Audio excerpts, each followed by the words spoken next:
If you're tired all the time and you finally went in and got your thyroid checked and they told you it came back fine, well, you're still dragging yourself through every single day like you're walking through wet cement.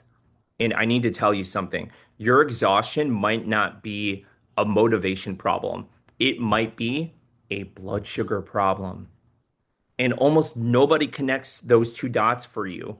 So you end up thinking, I'm just being lazy, or I'm getting old, or my body's broken, or that you just need to try harder. You are not lazy. Your body's been sending you a signal this whole time, and nobody taught you how to read it. So let's fix that today. Quick intro. I'm Dr. Jonar De Gusman, board certified physician, diabetes reversal coach, and former pre-diabetic. And before I turned my own metabolic health around, I was exhausted, 40 plus pounds overweight, running on stress and caffeine, dragging myself through the day and pretending, oh, I was fine. So this one is personal for me. Now, I put "it's not your thyroid" in the title. So let me be straight with you as a physician for like 10 seconds. All right. Fatigue has a lot of real causes. Thyroid disease, anemia can be one of them, sleep apnea, heart-related stuff, depression, medication side effects. I mean, the list goes on and it's long. If your exhaustion is new, severe, or you just can't explain it, go get worked up by your doctor and get their input on it. Please. I'm not here to talk you out of care you need, but here's what I see constantly. People get all of these tests, everything comes back normal. They get sent home with a shrug and they're still wiped out.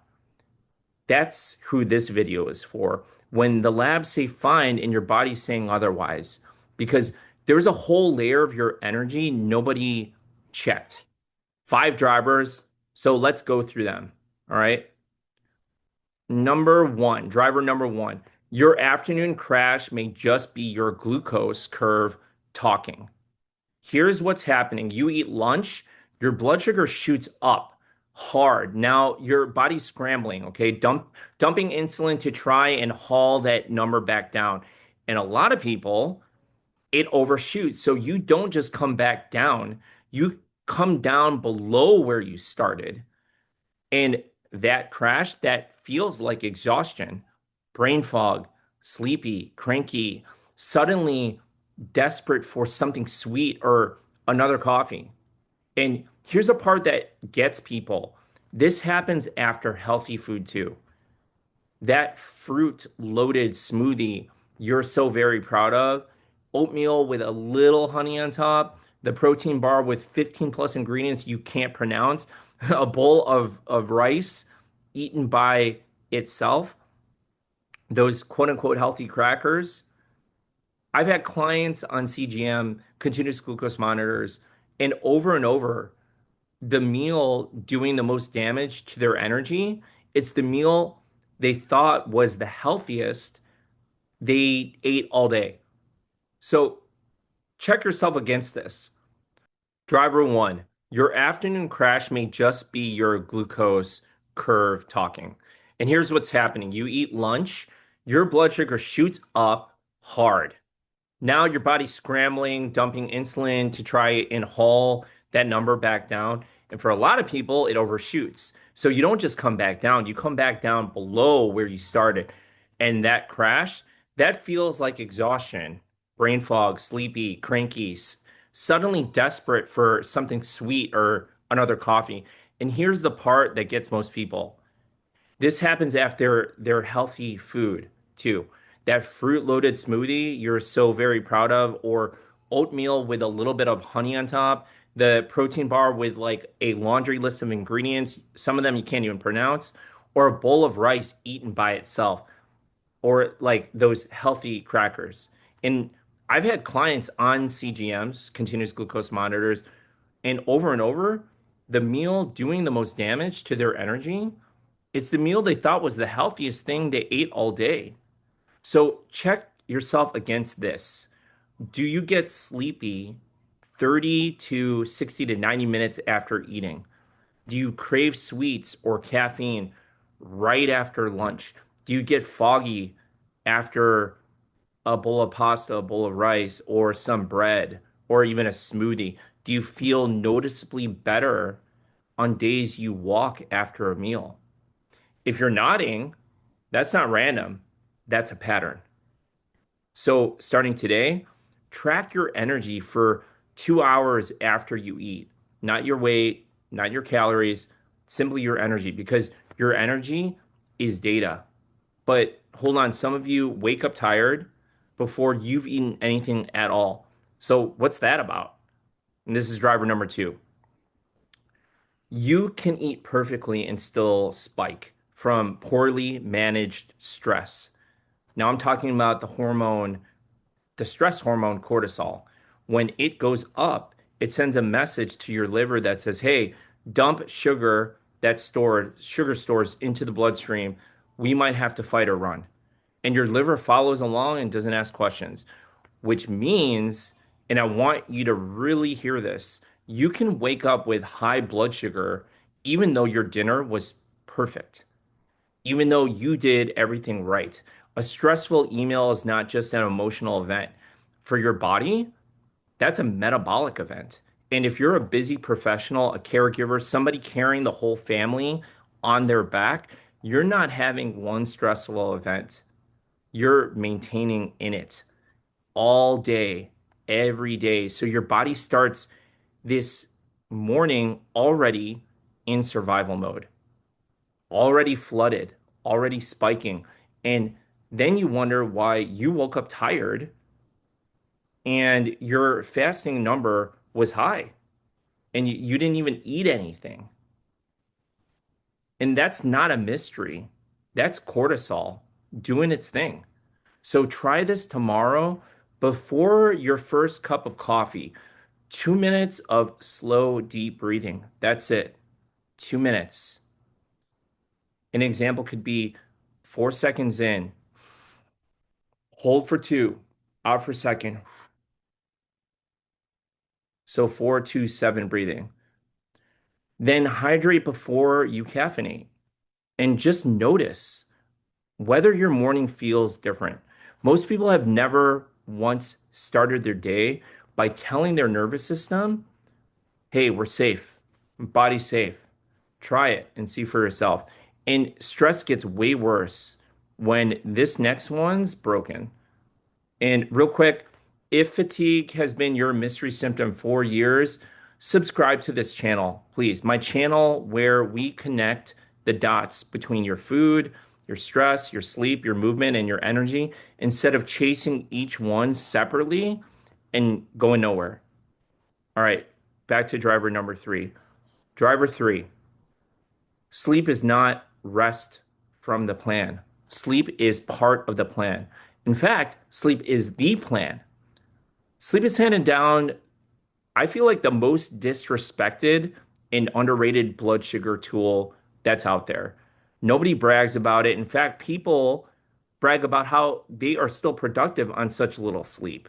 It's like this badge of honor, but short sleep, inconsistent sleep, it makes your insulin work harder.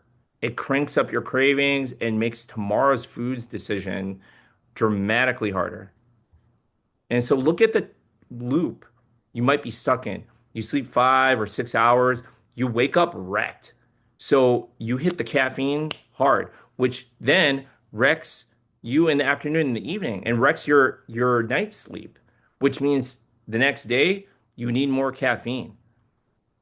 Have you seen this?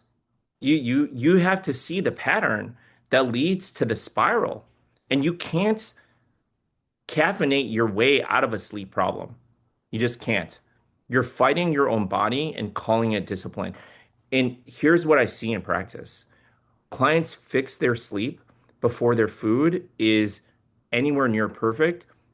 And what happens to their blood sugars?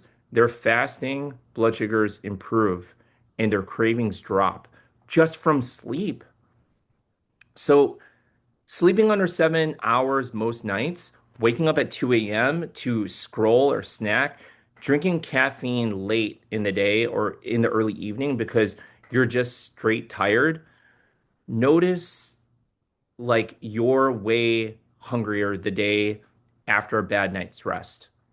That's your body asking for the one thing that you keep giving away first.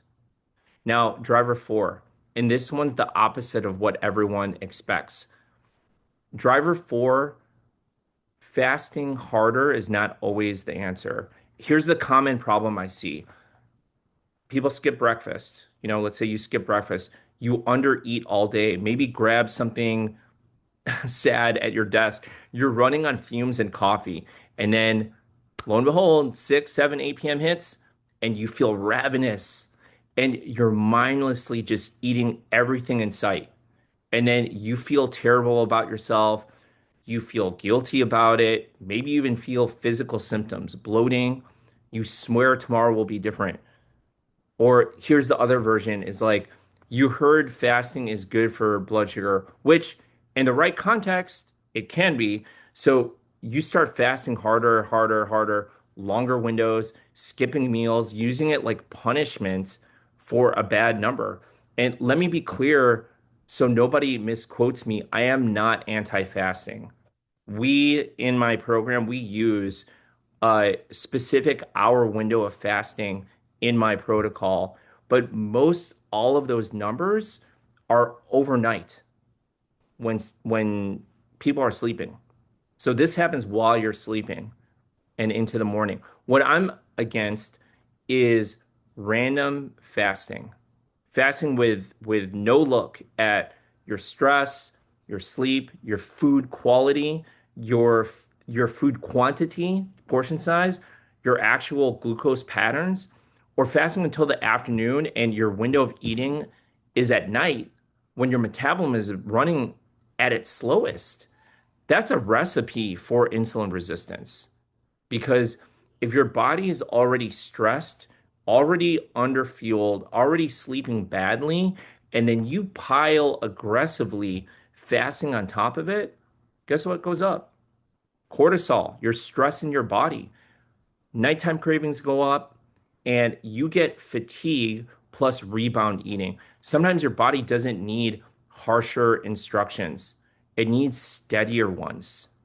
So stop using fasting to punish a high number or punish yourself. Start with stable meal timing and more fiber.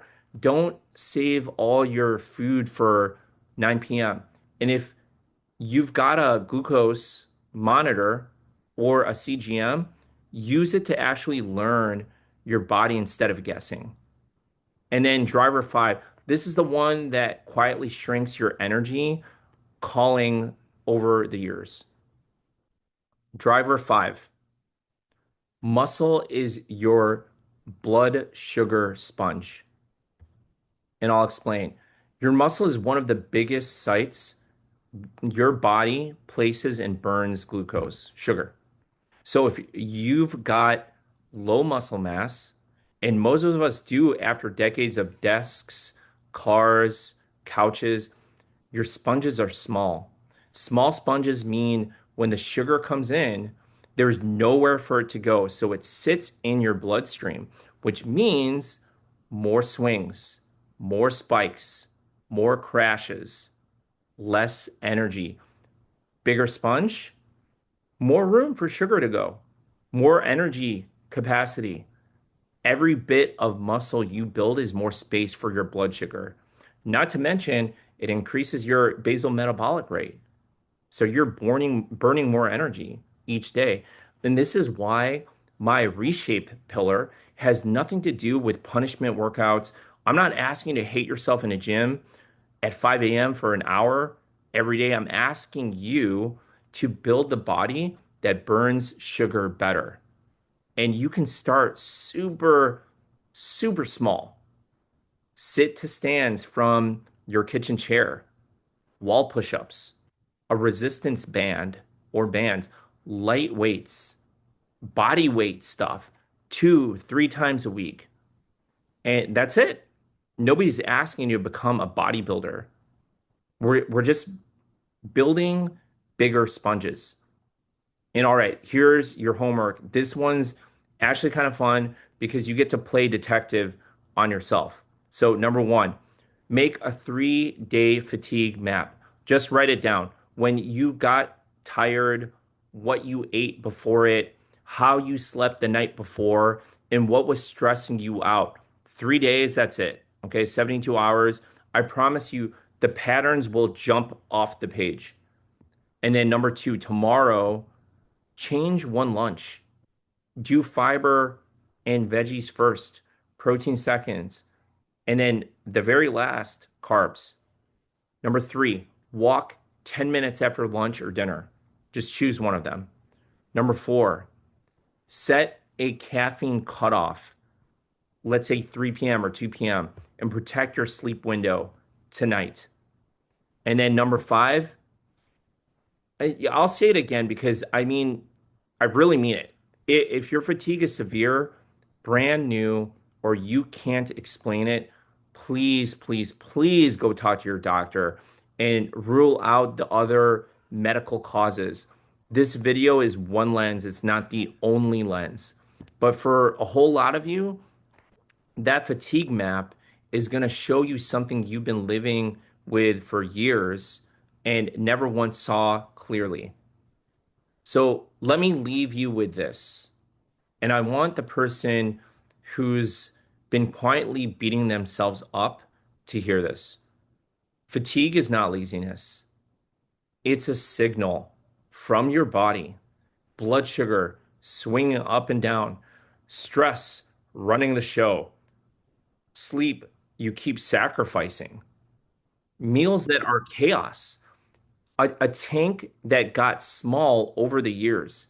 All of it adds up and it feels like your body is dragging you through life. But when you stabilize the signal, the energy comes back. I've watched it happen over and over and over again. And when it happens, people don't say, my numbers improved. They say, I feel like myself again. And if you are tired of guessing and you want somebody to actually look at your patterns with you, head over to 4truthhealthcoaching.com/call. That's the number four, truthhealthcoaching.com/call and book a diabetes reversal assessment with me. We'll figure out what's really going on and what's been holding you back and see if we are a right fit for you. No pressure, just a real conversation. All right. You've carried this for far too long. Let's figure this out together. All right. See you in the next video. Peace.